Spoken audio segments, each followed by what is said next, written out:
là, les quelques heures qui viennent de s'écouler avec les membres du jury, on a choisi, parmi les 37 projets qui ont été proposés, on a choisi 5 d'entre eux qui sortaient particulièrement du lot.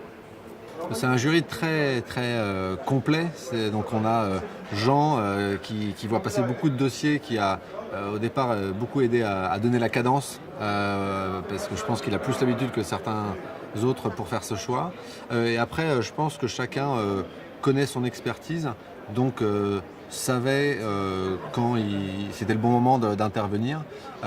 Souvent, ça se faisait de la manière suivante, c'était sur un sujet qui nous tient à cœur. Et là, donc voilà, chacun, par rapport à son expertise, a pris le temps parfois de dire celui-là c'est un sujet qui m'intéresse, ou peut-être qu'il y a un potentiel que tout le monde ne peut pas voir, donc prendre le temps de l'expliquer. Donc c'est là où un jury assez complémentaire fait la différence, je pense. Ça a été facile d'en éliminer beaucoup. Et en fait, il y a quelque chose qui était évident, on a éliminé très souvent des projets qui partaient dans toutes les directions. Ceux qu'on a retenus, c'est ceux qui avaient une idée extrêmement claire.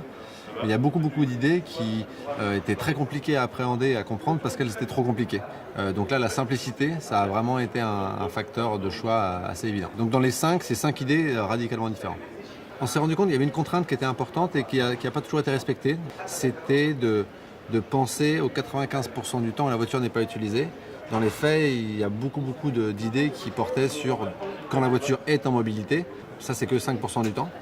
Donc parmi les 5, il y a une idée qui, au contraire, a complètement exploité cette idée-là, et c'est celle qui, à mon avis, a le positionnement le plus original. Bon, dans tous les cas, ça, c'était une contrainte qui était importante, et on s'est rendu compte qu'elle n'était pas simple. Peut-être parce qu'elle oblige les équipes à regarder la voiture d'une manière complètement nouvelle, et on se rend compte que c'est un exercice intellectuel difficile.